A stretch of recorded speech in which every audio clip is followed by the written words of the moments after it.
Showtime. Showtime. Welcome to the Maine-J Show. It's your boy Maine-J, and this is another episode of Maine-Chat. And today I'm excited because I have a special guest with us, none other than the Nonymous JD. Thank you, sir, for coming on the show today.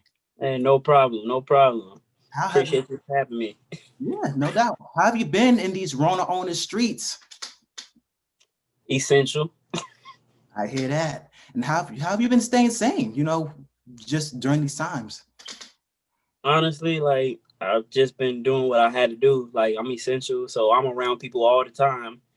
Of course, I try to abide by guidelines, but down here it seems like nobody cares. So so when I'm out, I wear my mask because I do have my girl at home and her family. They have medical history, so she doesn't want to bring that around them. So I'm cautious of what I'm doing outside of home. So other than that, I'm usually either home, at school, or in the studio. In the studio, I'm by myself with the producer, so that's really a safe space for me as well. So that's really this time in quarantine has been a true testament because I had saw a post earlier this year, and it was a shout out to artists in Augusta, and it said, if you aren't taking this time to perfect your craft and doing stuff like that, you have a lack of discipline. And I actually kind of took that personally. Right. So Okay, so let's get started. We got a lot to talk about. We got a lot to dig in. I'm excited for you. So first things first, how did you come up with the name Nonymous JD? all right. So actually that name was gifted to me by none other than Trues, an artist down here in Augusta who's been ripping it up for the past few years. Because originally my name was the Anonymous JD, because the way I just went about things was like nobody really knew about me, so I was just like, shit, I'm anonymous. You know what I'm saying?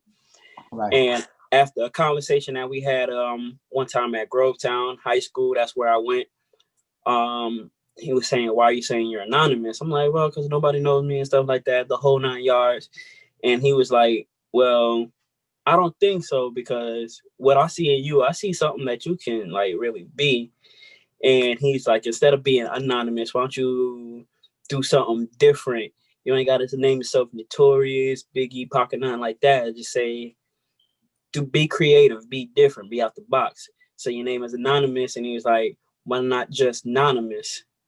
Right. I'm like, what does that even mean? He's like, what do you want it to mean? And I'm like, since then I've just been running with that. So the meaning anonymous to me is like it's damn near everything. Right. So Okay. yeah. I'm just glad you don't got little, baby, young in your name. I'm just glad you got something different. I'm tired of all that. Yeah. Right. So how long have you been rapping for?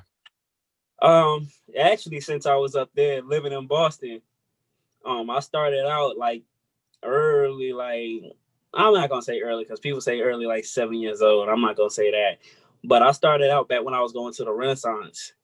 I think I was in fourth or fifth, yeah, fourth grade when I started, and I really got into it.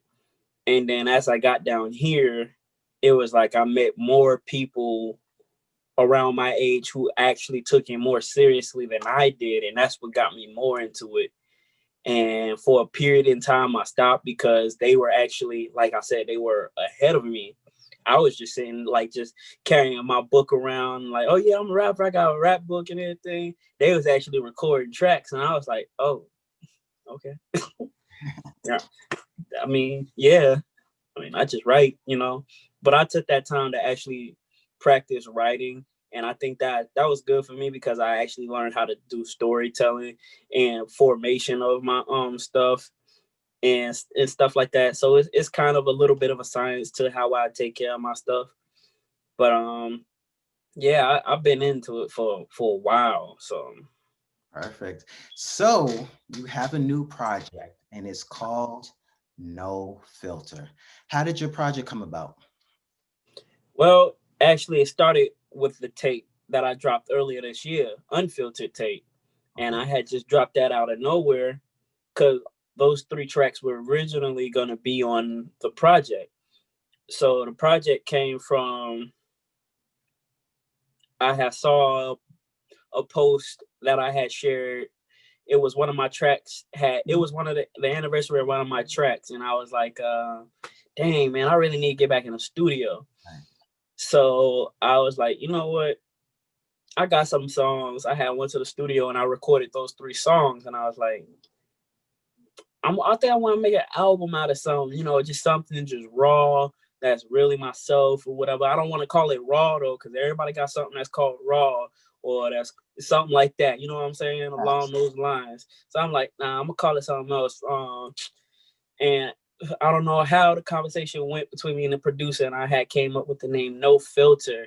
And I was like, No Filter. I like that. That's like not like No Filter. I think we was looking at a picture of a girl or something. Not like that though. And I was, and I was like, yeah, I like the No Filter and stuff like that. Like it's just real, because she was real and authentic with her photos and that whole shoot. And that actually where I got it from. And I was like, that's actually kind of real, No Filter. And that's how it dawned on me. Right. So after I recorded those songs, I was like, I really want to make a project called No Filter. Okay. So that's when I started writing some more songs, some more tracks. Some of the tracks that are on there now, I had started writing, I think, Quickie and all of those. Quickie and Backwoods I wrote first.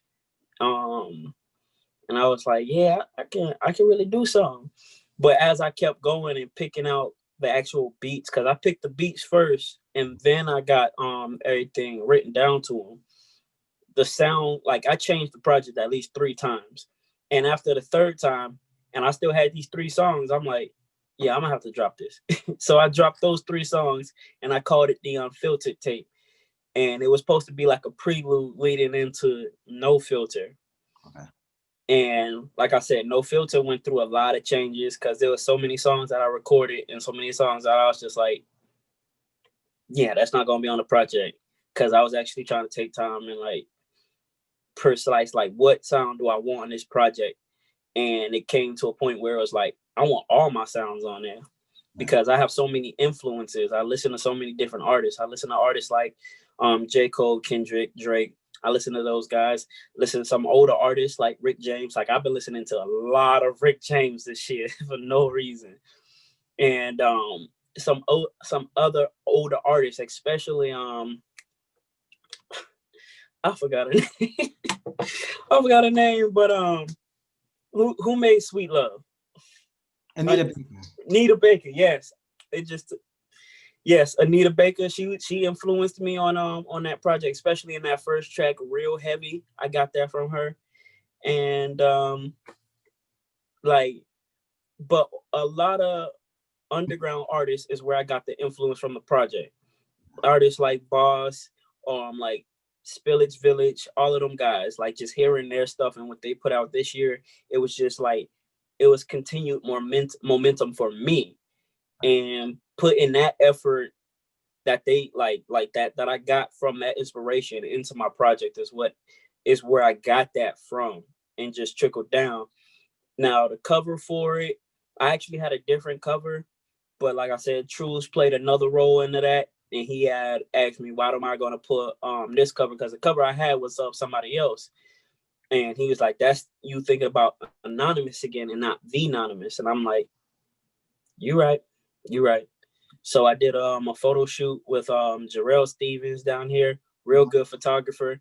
One of the only photographers I trust outside of my girl, because she's a photographer. She actually took the shoot for the Rain cover with me, saw Jules on it.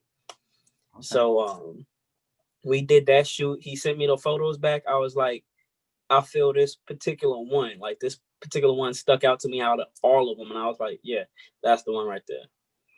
So that's where the project came from. Hey then. Okay, so what is your favorite song on the album and why? Oh man, that's tough.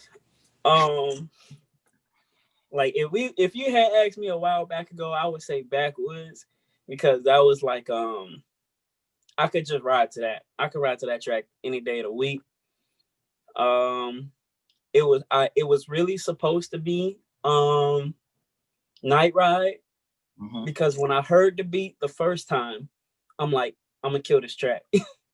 But then when I did it, I was like, all right, cool, yeah, I like this track. But I outdid myself on previous on ones after that. So I would have to say So Good, either So Good is my favorite track or Note to Self. Okay. Well, I'm glad you talk about lyrics because I was listening to one of your songs, Faded, which I like. You gives me that cool, breeze, feeling, kind of like Snoop Dogg a little bit feel to it. But you had said something. I was like, hold up, brother. Don't get caught lying. You was like, I'll say the lyrics to you.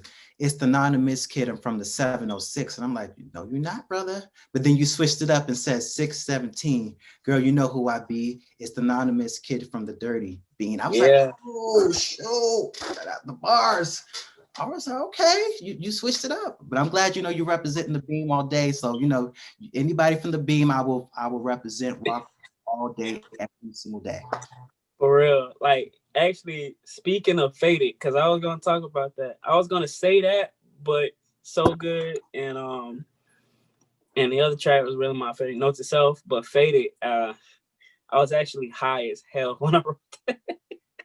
I was high as hell when I recorded it. That's why I was so natural. Like, honestly, that take was real because I caught myself and I was like, I was just flowing with it. I didn't even write that track. It was just I found the beat. I was like, I had nothing for it. He's like, just come in and just say something.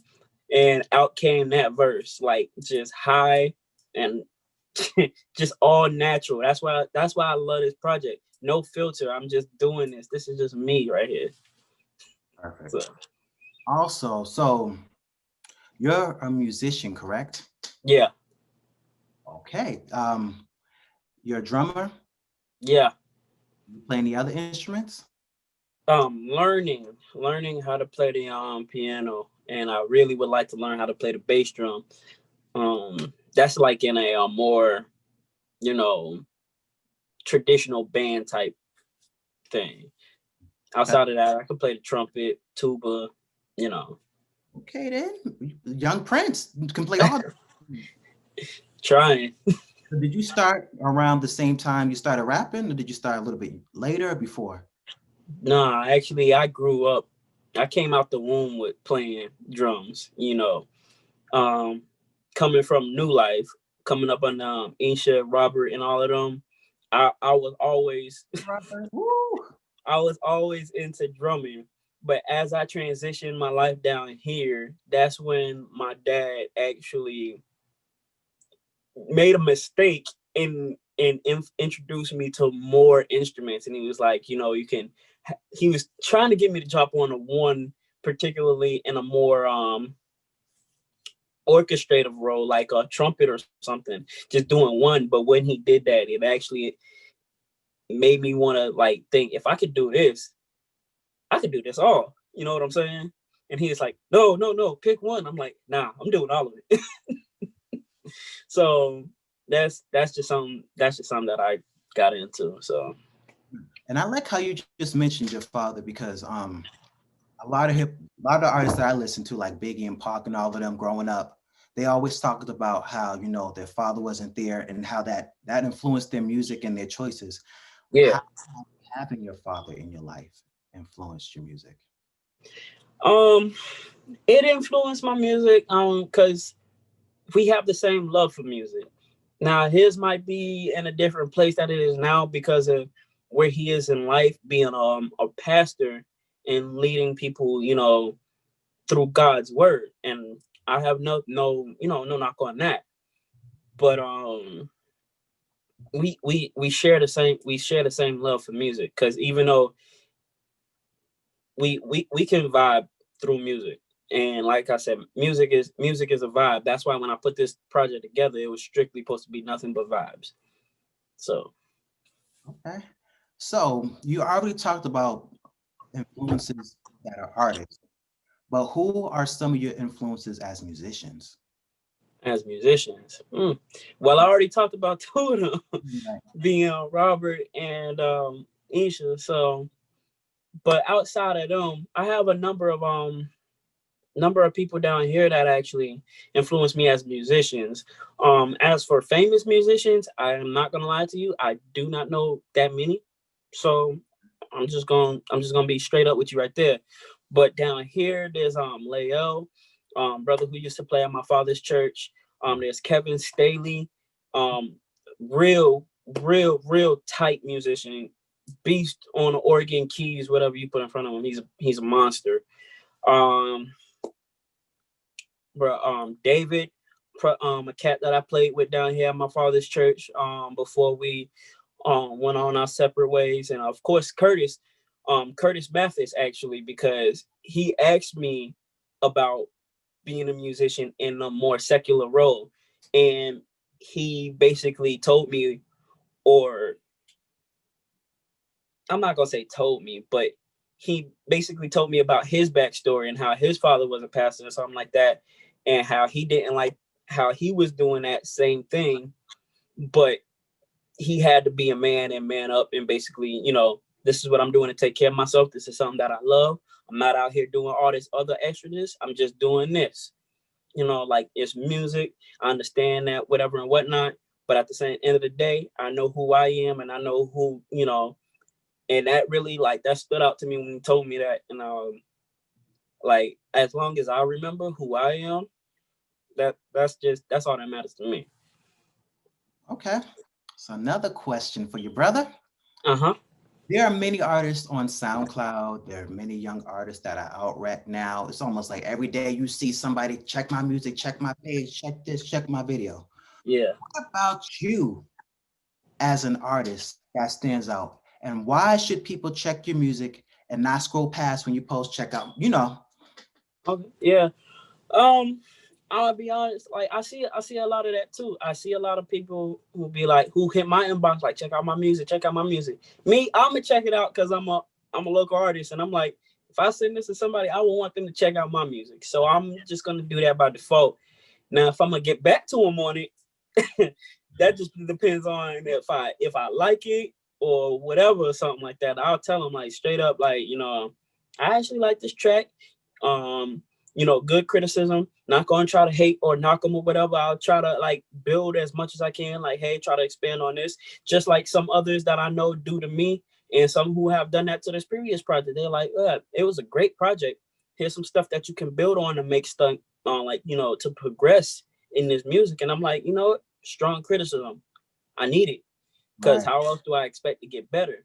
Now, I'm not going to outright hate like, yo, this was trash, blah blah blah. I'm not gonna do that to nobody. right. But with everybody being out here, like, what makes me stick out more is that, shoot, I'm not talking about money because I don't have it. I'm not gonna say necessarily I'm talking about girls because I don't have them, but I'm talking about past experiences that I have had.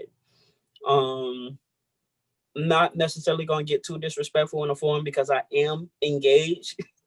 Right. And most of the time, if I am talking like I'm talking like currently talking with a girl in a track, I'm probably talking about her when we were together and talking in that type of way. Sorry, ladies, he's not single. All right. If you could collaborate with another SoundCloud artist or even a local artist, who would it be? Anybody. I don't care. Okay. What about Honestly. what about a mainstream? You mentioned a lot of people, J. Cole and different. Who would you want to? Anybody on Dreamville. Anybody on Dreamville. Reason. Anybody on TDE. Hell, even Joyner Lucas. I would collab with. Shoot. Those guys, I rock with those guys on a daily. Like, I listen to their music a lot. JID, Boss, Spillage Village, all of them. Isaiah Rashad, big guy. Like, he actually influenced a lot of my project as well. And J. Cole, I have to say J. Cole. I don't know if me and Kendrick can clash, so I'll have to say J. Cole. So Okay. So this is a good one for you. I got you. You started off in the church. Mm-hmm. Now you're doing secular. What made you decide to be a hip hop artist, rapper, instead of staying in the gospel field? Well, I've heard hip hop gospel music before, and it just wasn't my cup of tea. Right. But nah, on all serious note, I am still active in church. Yes, one thing I point out to anybody who meets me, I'm not perfect. I'm not perfect. I am a regular human being. Yes, I try to live a godly life, and yes, I fail every day. But one thing I do succeed at is spreading love, and that's the only thing that I can do. And that's what God wants me to do. He just wants me to spread love, to love thy neighbor like I love myself, or how I want them to love me. So that's all I do. I spread love, and if y'all want to talk, if somebody wants to talk religion with me, hey, look, I'm all ears. Right. I ain't gonna try to fight you or pull you to the pulpit or nothing like that. I just want to see where your mind is at. I just want to see, like, I'm not gonna try to convert somebody. I'm just gonna say, look, this is what he's done for me. I believe he could do the same for you. Right. So that's just me. I can't let nothing sit on my heart. And like I had to learn that over time. And I'm just like really starting to get that because my mom I get that from my mother, not to let things like like bury me. So anything that I have wrong with me, like going on with somebody else, I don't let that really stress me. And one thing that my fiance actually hates is that like she thinks I'm too forgiving. And I'm like, listen, I am not finna take that stress with me, bro. That's why I actually said that in that track, Night Ride. Okay. Um, drop that pain, don't carry that weight, because one day all that pain is gonna get in your way. Okay. Check you out. Okay, bro. I hear you. We got some preaching, some rapping, no filter up in here. Okay. We got the mixture today. Um, was it a transition or like was it a struggle? Because playing the drums, you're Mm-hmm. not really talking to nobody. You're just kind of behind your glass, behind, just doing your thing. Mm-hmm. To compare to actually performing and now you're in front of people and you're talking and you got to engage, was it an adjustment? Was it natural? How was it for you? Um, well, I haven't done a performance yet, like an actual performance as the Anonymous JD. I've done other stuff, but it's not it's nothing. I'm not gonna say it's not nothing because I know people who do this and sometimes they do crack under pressure, or some people it's like it's tiring. I'm like pastoring it, like that is well, that's 100 completely God working through them. But I'm not trying to knock anybody, so I'm trying to be really careful my words. You know what I'm saying? Right. But the transition from being on a set to being on a microphone, it wasn't really bad because I've handled myself in situations like giving speeches and stuff, and people will be like, "You handle that really naturally." Like in high school, giving speeches. My senior year in high school, we had this thing called senior project, and where we have to go on before a panel. And this project, if we fail it, I don't know what happens because I passed. Right. But they say it's nerve wracking. I went in there and I was just smiling like, "What's up?" And I did my project. I performed, did whatever I needed to do for them. Came back, I got my 98, and I graduated. I was out of there. So I'm not really scared of stepping in front of people. I'm really an extrovert, so what you call. Right. So, Okay. And then like another spiritual question, since you was already preaching, I might as well stay here while we there. Was it a trend? How was it? Because you're a church boy like I'm a church boy. Church baby, born and raised in the church. Pentecostal. Big ups to, our late bishop. yeah. Plug that in there. Big ups to him. We had a great example. But how, having that background Mm-hmm. to doing no filter. Listen, brother, I listen to the music.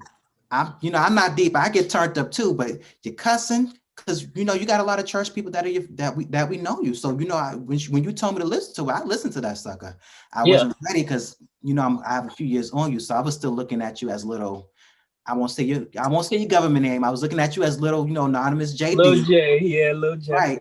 But then you talking about drugs and drinking and sex and beating it up and eating it and stuff. I'm like, oh, hold up. Okay, okay. So with that being said, um, how was that being yourself and saying this is me, still being in the church, still being a God-fearing man, the son of a pastor, okay? Yeah. Have you gotten any pushback for your music? Have any of the saints try to come for you, without anything like Yeah. that? Yeah. All right. So, all right. Let's start with the transition first. Okay. Transition. I'm not gonna say it was hard, but it's like I was growing up basically. Mm. So, like back when you knew, like back with the one that you're talking about, the little J that you're talking about, that little J is 11, 12 years old. That Right. little J was still playing with wrestling toys, and if I could, I still would now. But nah, I was still like, I was there. I was innocent. I didn't know anything at that time. And then when I came down here to this day now, To the there was dirty. a lot of like you guys may have seen like my outer growth. Like you guys may have seen me grow, but through those years, I've been through like so many different challenges and things that I had to go through. Some of them I had to get through by myself. Sometimes I had my parents along the way. Sometimes I have friends along the way. But those are different things I just had to go through. So, um, rewind before I talk about no filter. Let's get back to unfiltered. Back when I dropped unfiltered, I actually already experienced that pushback from saints, and those were saints in my family and at the church that I was attending at the time. Mm. So, and those were people who knew me as Little J. You know what I'm saying? Right. So I'm like, they like you not. This is not you. This is not you. This is not who you are. Whatever and whatnot. And this is exactly why I low key. I'm not gonna say I separated myself, but I separated the two, because if I can't allow them to hold me back to what they think I used to be or something like that, Right. because I'm not little Jamal. Yeah, I said my name. Yeah, I'm not little Jamal. I'm not that little kid. I'm not 11. I'm not 12. I'm not 13. I'm not staying with my parents. I have my own place. I'm married. I'm damn near married. You know what I'm saying? Like, yes, I talk about doing drugs, and that's because that's something that I came up into. Like, I'm grown. There's nobody to like this. This is a challenge that I'm going through in my life, smoking weed. And yes, I love it. That's just me. Like, I do drink a little bit. I drink Tip. like, yeah, I take a sip. It's not bad. I know my limit. How? Because I've reached my limit before. And I was like, yeah, not that far Right. again. But and also I've been out and I've experienced being like, I'm not gonna say I'm experienced being in the street, because I ain't no street nigga. And that's one thing that I will tell you off the rip. I ain't no street nigga. I'm a lover, not a fighter. Right. But so with that being said, yes, I have flirted along the way. Yes, I have stepped out on my girl before. And like, I when approaching this project, I was just like, am I gonna like shy away from some things, or I'm just gonna let this be out? So I'm saying the project is no filter. I'm just gonna let it be out there. And that's why, like I said, unfiltered is a prelude to that, because a lot of that stuff that I wanted to put on that album, it's already out on it's on the unfiltered tape, because I addressed a lot of that. I addressed being at odds with my father. I addressed being at odds with my family. I addressed being at odds with myself. I addressed being at odds with my girl, because she has insecurity issues with me because of things that I've done to her, and how we're trying to get over that. And same thing in unfiltered. I addressed dealing with my family having alcoholism and that running in my bloods. And sometimes I feel like I might need that, because sometimes I find myself when I'm down on myself, like reaching for my alcohol and shit. I find myself trying to ask my friend for some more weed, because I'm just like, yo, this day just got me down. I find myself just like just always angry because I don't know how to handle certain things. That's why I just put that stuff out of there, like dealing with, I called it niggatry in the song. I'm like, I'm dealing with this niggatry and I'm battling inner me. I'm like, this is stuff that I had to go through. So am I really gonna shy away from telling you this? No, I'm just gonna put all that shit out there and you're gonna hear it. So, Right. Perfect. And I like how you talked about that, how you put everything in the music. Do you feel like,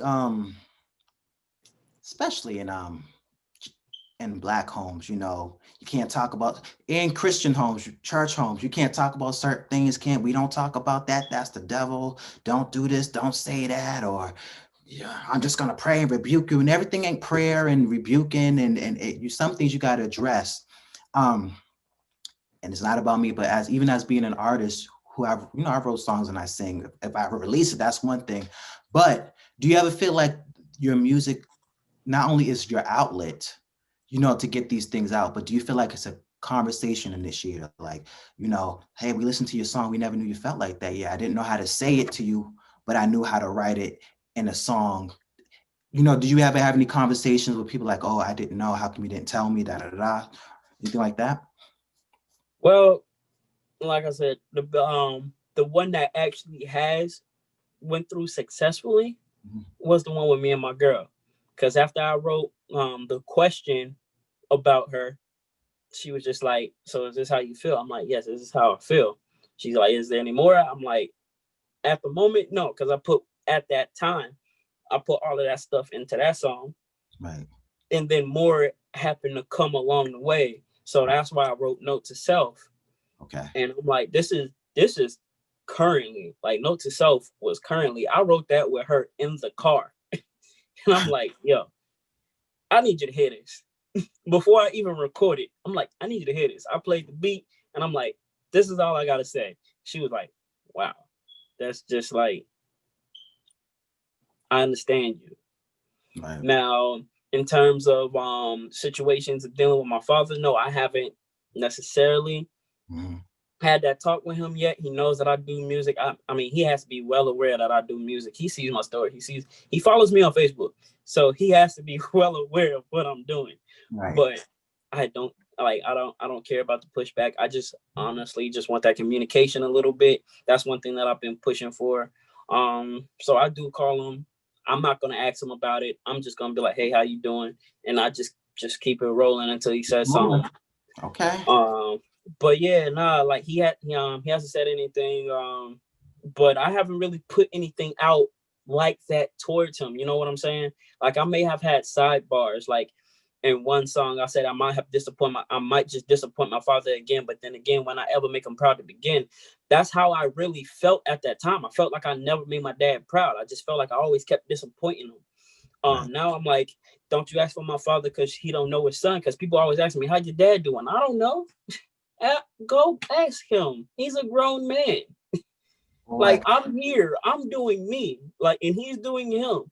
And we can call, we text, he'll ask me if I need something. I'm like, I'm good. Or I ask him like, how's everything going? How the girls, my sisters? And he's like, we're good. And I'm like, yeah. So I'm like, don't ask me about my dad. Ask my dad about my dad. Ask me about me. Right. And I can relate. I'm tired of that. Like, why is it,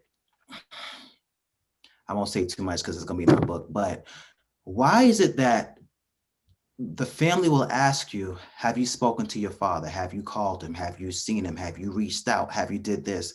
Do y'all ever ask him the same questions? Have you spoken to your son? Have you reached out to him? How is ask him to answer that question. See what he looks like. How is your son doing?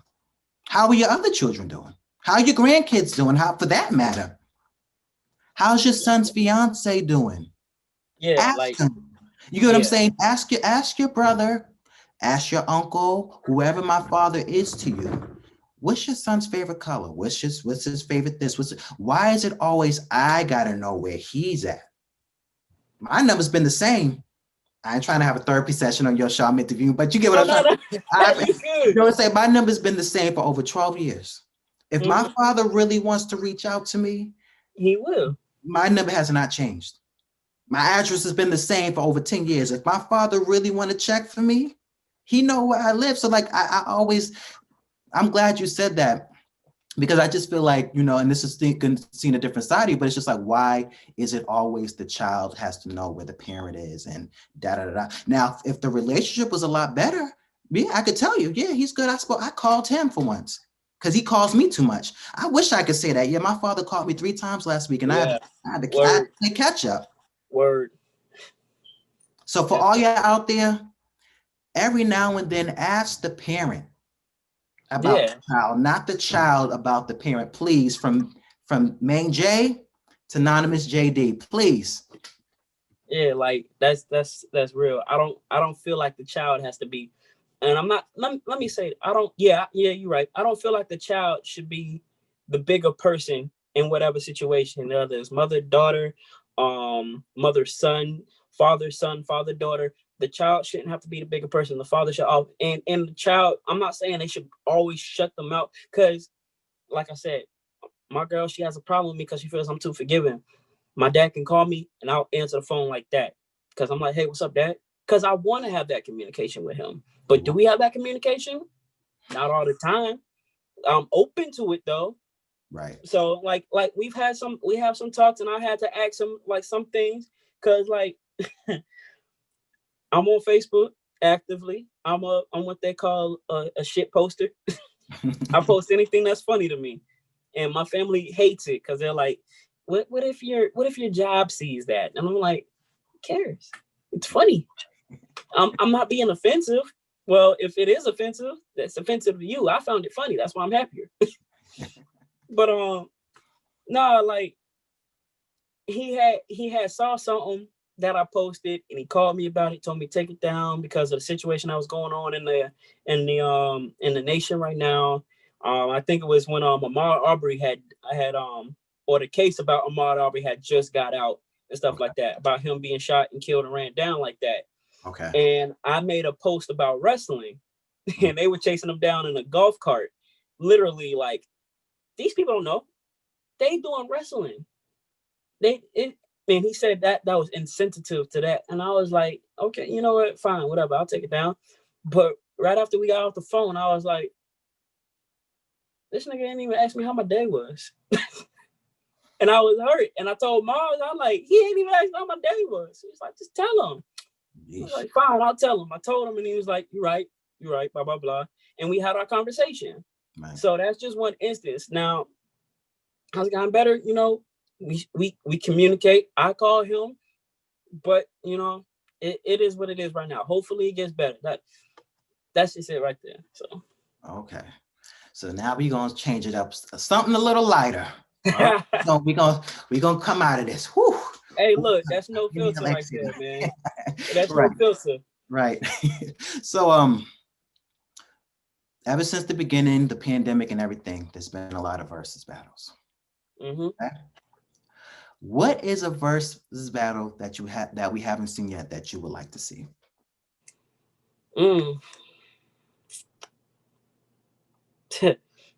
Bow Wow and Lil Romeo. I can see that. That's funny. All right. Oh no, seriously. Shoot, I honestly don't know, but like that Bow Wow Little Romeo, like I was just thinking about it because people think that Lil Romeo was really better than Bow Wow. Like, excuse me? Bow Wow had way more songs and way more just Hits. promotion. He had hits. Right. Right. But yeah, That's social I'm death. just gonna say that. That's the one. Okay.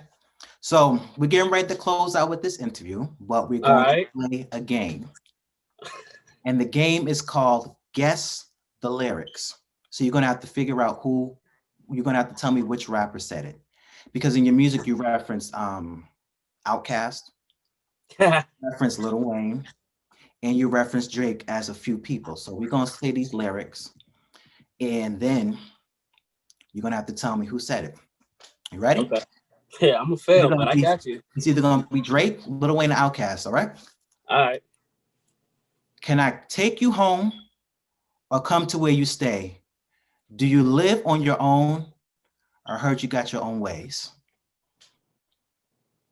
You said it's Lil Wayne, either. Drake, or Outkast? All right. I'm not gonna say that's too straightforward for Wayne. So I'm not gonna say him. I'm gonna say Cass. I'm probably wrong. It was Drake. I was thinking it. I was like, he probably sung that or something. Okay, so let me do the next one. All right. My paper over. So the next one is, I used to rock hand-me-downs, and now I rock standing crowds. But it's hard when you only got fans around and no fam around. And if they are, then their hands are out. All right, so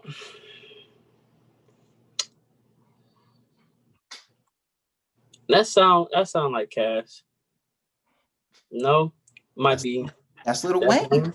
I used to That's rock Wayne. hand-me-downs, and now I'm rocking standing crowds. Okay. I So, didn't really listen to Wayne like that after a certain point. right. He mumbles too much. Be like, "Nah, nah, nah, nah, nah, nah, nah." I'm like, yo, get off that lean or whatever you on. It wasn't even that. It was back then. He had a lot of punchlines. I was like, I didn't even like it like that. I like I rock with the Game and 50 like that more back then. Okay. So now this one, you better get this one right. Because I said the answer like this. Go. I'm still gonna say it, but baby boy, you only funky as your last cut. Focus on the past. Your ass will be a has what. Mhm. I kind of caught on to it when you said baby boy. I was like, oh yeah.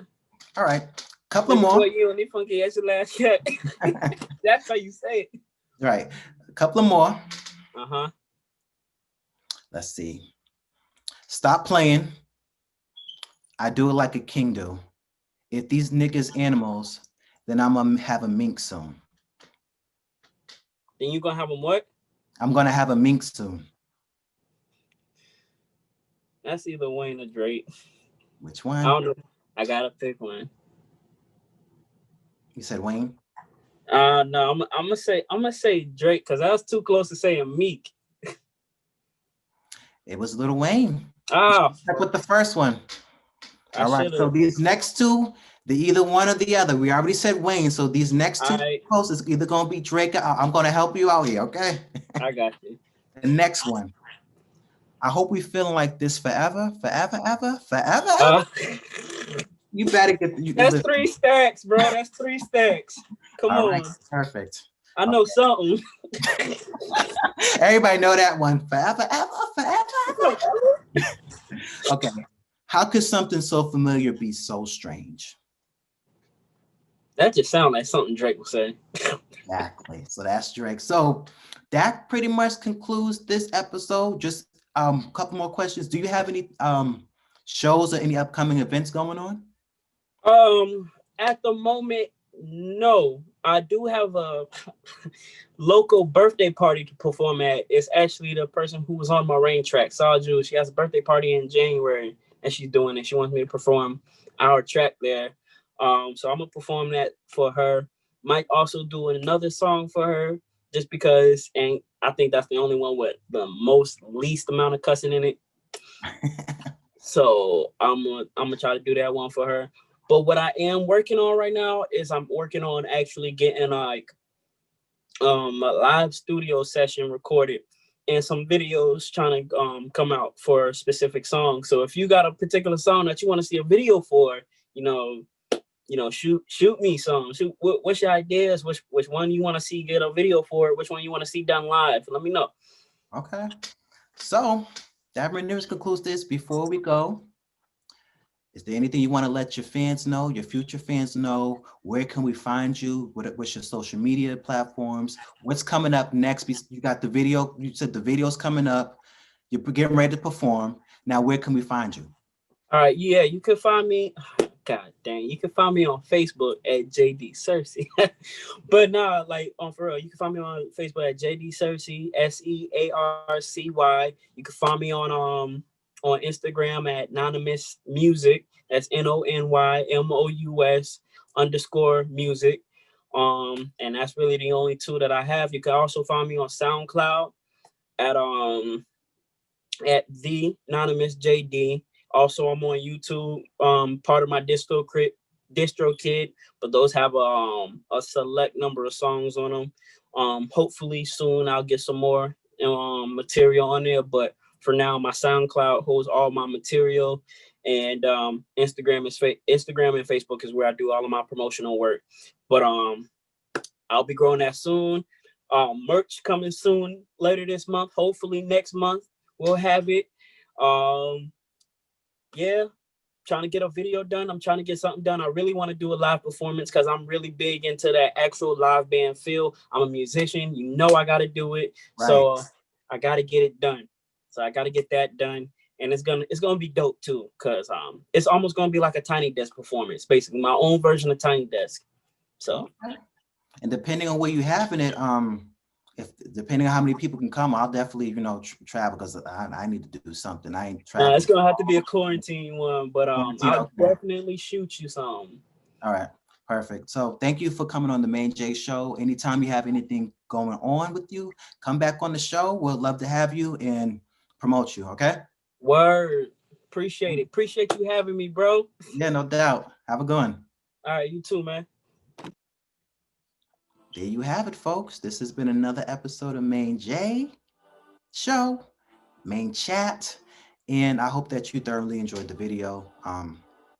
Enjoyed the artist today, and more to come. Y'all know what to do. Please like, share, comment, subscribe. You know what to do by now. Peace.